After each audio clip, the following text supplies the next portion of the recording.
നാരായണാഖില ഗുരോ ഭഗവൻ നമസ്തേ. ഗുരുവായൂരപ്പ സർവേശ്വര, പഞ്ചമൂർത്തിയിലെ ഭഗവാന്മാരെ അനുഗ്രഹിക്കണം. ബഹുമാനപ്പെട്ട വെസ്റ്റ് ബംഗാൾ ഗവർണർ, പ്രിയപ്പെട്ട എത്രയും പ്രിയപ്പെട്ട അനന്തബോസ് സർ, അതേപോലെ തന്നെ പ്രൗഢഗംഭീരമായിട്ടുള്ള ഈ സദസ്സിലിരിക്കുന്ന എല്ലാ വിശിഷ്ട വ്യക്തികളെയും മനസ്സുകൊണ്ട് സാഷ്ടാംഗം നമസ്കരിക്കുന്നു. വളരെ ചുരുങ്ങിയ വാക്കുകളിൽ എനിക്ക് പറയാനുള്ളത് പറയാം. 10-25 വർഷങ്ങൾക്ക് മുമ്പ് ഈ പ്രദേശം മുഴുവൻ കാട് പിടിച്ച് കിടക്കുന്ന കാലത്താണ് ഞാൻ ആദ്യം ഇവിടെ വരുന്നത്. ടിപ്പുവിൻ്റെ പടയോട്ടത്തിൽ തകർന്നു പോയി തലയേറ്റ് കിടക്കുന്ന വിഗ്രഹങ്ങളെ കുഴിച്ചെടുക്കുന്നതിന് ഞാൻ സാക്ഷിയാണ്. കൽപ്പാത്തി ഗ്രാമത്തിൽ നിന്ന് ഞങ്ങൾ 7 പേരാണ് ഇവിടെ വന്നിട്ട് ആദ്യം ഈ കാട് വെട്ടി തെളിക്കാനുള്ള ശ്രമങ്ങൾ തുടങ്ങുന്നത്. രാജലിംഗ ഗുരുക്കളെ ഈ അവസരത്തിൽ ഞാൻ സ്മരിക്കുന്നു, കൽപ്പാത്തിയിലെ പ്രസിദ്ധനായിരുന്ന ആ മഹാത്മാവിനെ. അതിനുശേഷം ശ്യാമിൻ്റെ നേതൃത്വത്തിലാണ് ഈ ഒരു പ്രസ്ഥാനം ഇവിടെ ഉയർന്നു വരുന്നത്. അതിൻ്റെ വിവിധ ഘട്ടങ്ങളിൽ കാണാനുള്ള ഭാഗ്യം ഉണ്ടായിട്ടുള്ള ഒരാളാണ് ഞാൻ. നാട്ടിൽ ഞാൻ അധികം ഇല്ലെങ്കിലും പ്രവാസ ജീവിതത്തിൻ്റെ ഇടയിലാണെങ്കിലും വരുമ്പോഴൊക്കെ ഇവിടെ ഇത് ഉയർന്നു വരുന്നത് കണ്ടു. പാലക്കാട് പൈതൃക ജില്ലയാക്കി മാറ്റുന്നതിൻ്റെ ബീജാപാപം നടക്കുന്നതിന് ഞാൻ സാക്ഷിയായി. ഇവിടെ ഈ 5 കൊടിമരങ്ങൾ ഉണ്ടായിരുന്ന 5 ക്ഷേത്രങ്ങൾ നിൽക്കുന്ന ഈ ഭൂമി തിരുനാവായയ്ക്ക് തുല്യം. ഭാരതപ്പുഴ ഇവിടെ ഒരു പ്രത്യേക രീതിയിൽ വളഞ്ഞാണ് പോകുന്നത്. നിങ്ങൾക്ക് ശ്രദ്ധിച്ചാൽ കാണാം, തിരുനാവായ കാണുന്ന അതേ പ്രത്യേകതയാണ് സ്ഥലമഹാത്മ്യം ഈ സ്ഥലത്തിന്. അത്രയും മനോഹരമായിട്ടുള്ള ഈ സ്ഥലത്ത് ഇപ്പോൾ ശിവദം എന്ന പേരിൽ തൻ്റെ ഗുരുനാഥൻ്റെ ഇച്ഛയ്ക്കനുസരിച്ചിട്ട് ശ്യാം ഒരു വൃദ്ധസദനം പണി കഴിപ്പിക്കുന്നു എന്നറിഞ്ഞപ്പോൾ വളരെ സന്തോഷം തോന്നി. എന്നെ ഈ ചടങ്ങിലേക്ക് ക്ഷണിച്ചതിൽ ഏറ്റവും അധികം സന്തോഷം. എൻ്റെ വ്യക്തിപരമായിട്ടുള്ള ഒരു ഭാഗ്യം എന്താണെന്ന് വെച്ചാൽ, ബഹുമാനപ്പെട്ട ഗവർണർ ആനന്ദബോസ് സാറ് ഞാനും തമ്മിൽ ആദ്യമായിട്ടാണ് ഇന്ന് കാണുന്നതെങ്കിലും 2010 തൊട്ടിട്ട് ഒരു 17 വരെയുള്ള കാലത്ത് പല സമയത്തായിട്ട് അദ്ദേഹമായിട്ട് സംസാരിക്കാനും ഇടപഴകാനും, പ്രത്യേകിച്ച് ആ 15, 16, 17 കാലത്ത് അദ്ദേഹം ബഹുമാനപ്പെട്ട പ്രധാനമന്ത്രിയുടെ നാഷണൽ മോണുമെൻറ്റ്സിൻ്റെ അഡ്വൈസറായിരിക്കുന്ന സമയത്ത് മഹാകവി വള്ളത്തോളിൻ്റെ ജന്മദിനത്തിനെ നാഷണൽ കഥകളി ഡേ ആയിട്ട് പ്രഖ്യാപിപ്പിക്കാൻ വേണ്ടിയിട്ട് അദ്ദേഹം ഞങ്ങളെ ഒരുപാട് സഹായിക്കുകയും അതിനുവേണ്ടി ശ്രമിക്കുകയും ചെയ്തതാണ്. സാറെ എന്നും സാറുടെ ഗ്രന്ഥങ്ങളിൽ കൂടിയും സാറുടെ പ്രവർത്തനങ്ങളിൽ കൂടിയും വ്യക്തിപരമായിട്ട് എനിക്കെന്നും സാറൊരു വലിയൊരു ഇൻസ്പിറേഷനാണ്.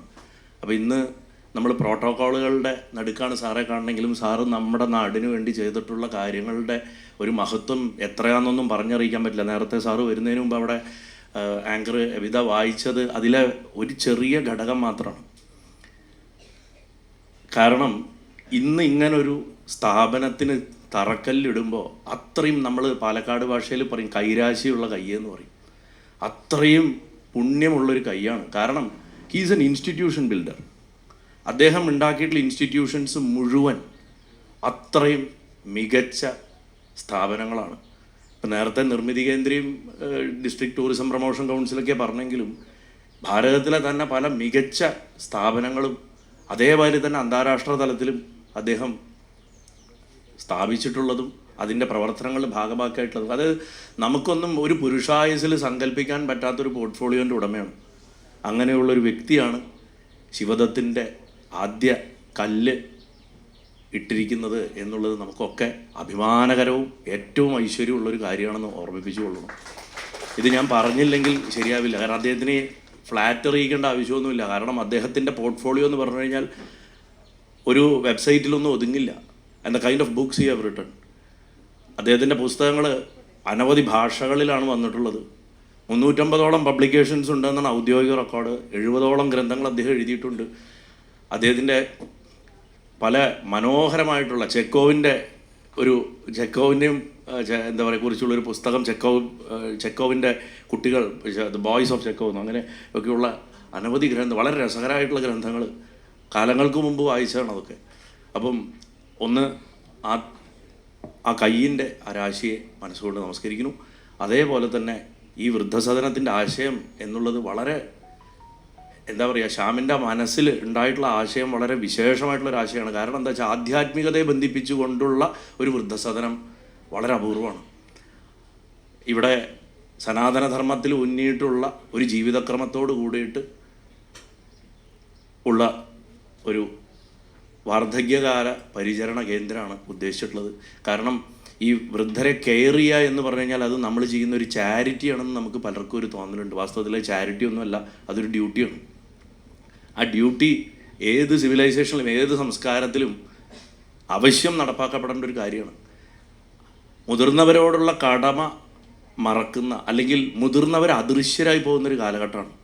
മുതിർന്നവർ അദൃശ്യരായി പോകുമ്പോൾ എന്താ സംഭവിക്കുക എന്ന് വെച്ച് കഴിഞ്ഞാൽ നമ്മുടെ വേരുകളും അദൃശ്യമായിട്ട് പോകും. അതുകൊണ്ട് സംസ്കാരങ്ങൾ വളരണം എന്നുണ്ടെങ്കിൽ മുതിർന്നവരെ ആദരിച്ചേ പറ്റൂ, യാതൊരു സംശയമില്ല. വൈദ്യശാസ്ത്രത്തിൻ്റെ വളർച്ച കൊണ്ട് മനുഷ്യന് ആയുസ് ധാരാളം ഉണ്ടായിട്ടുണ്ട്. പക്ഷെ ആ ആയുസ്സിൽ എന്താ മൂല്യം നമ്മൾ കൊടുക്കണമെന്ന് ചോദിച്ചു കഴിഞ്ഞാൽ ജീവിച്ചിരിക്കണു എന്നല്ലാതെ അവരെ നമ്മൾ കാണുന്നില്ല എന്നൊരവസ്ഥയുണ്ട്. അപ്പോൾ അതുകൊണ്ട് ഒരു വലിയ പുണ്യം സംസ്കാരത്തിൻ്റെ വളർച്ചയിൽ, സനാതനധർമ്മത്തിൻ്റെ വളർച്ചയിൽ ഒരു വലിയ ഈടുവെപ്പാണ് ശിവൻ തരുന്നത് എന്നാണ് ആ വാക്കിൻ്റെ അർത്ഥം. അങ്ങനെ ശിവൻ്റെ കയ്യിൽ നിന്ന്, ഭഗവാന്റെ കയ്യിൽ നിന്ന്, ആത്മസ്വരൂപമായിട്ടുള്ള ആ മൂർത്തിയുടെ കയ്യിൽ നിന്ന് കിട്ടുന്ന ഒരു പുണ്യമായിട്ടുള്ള ഒരു സ്ഥാപനം എന്നുള്ള നിലയ്ക്കും അതിൻ്റെ മഹിമ ചെറുതല്ല എന്ന് മാത്രം ഓർമ്മിപ്പിക്കുന്നു. കൂടാതെ വ്യക്തിപരമായിട്ട് ഇന്ന് രണ്ടുപേരും ഇവിടെ പുരസ്കൃതരാവുണ്ട്. ബഹുമാനപ്പെട്ട ഗവർണറുടെ പുരസ്കാരങ്ങൾ ഇന്ന് കൊടുക്കുന്നുണ്ട്.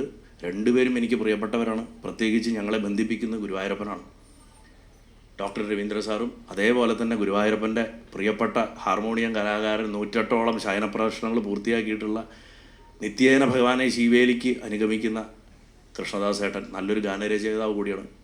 അവരും കൂടെയുള്ള ഒരു സദസ്സിൽ വരാൻ സാധിച്ചാലും, എൻ്റെ പ്രിയപ്പെട്ട അനിയൻ ശ്യാമിന് വേണ്ടി ഇത്രയെങ്കിലും 2 വാക്കുകൾ പറയാൻ സാധിച്ചാലും, സാറെ ഇന്ന് ആദ്യമായിട്ട് നേരിട്ട് കാണാൻ സാധിച്ചാലും വളരെയധികമുള്ള എൻ്റെ നന്ദിയും സന്തോഷവും രേഖപ്പെടുത്തിക്കൊണ്ട് എൻ്റെ ഈ ചെറിയ അധ്യക്ഷ പ്രസംഗം അവസാനിപ്പിക്കുന്നു. എല്ലാവർക്കും നന്ദി, നമസ്കാരം. വളരെ നന്ദി സർ.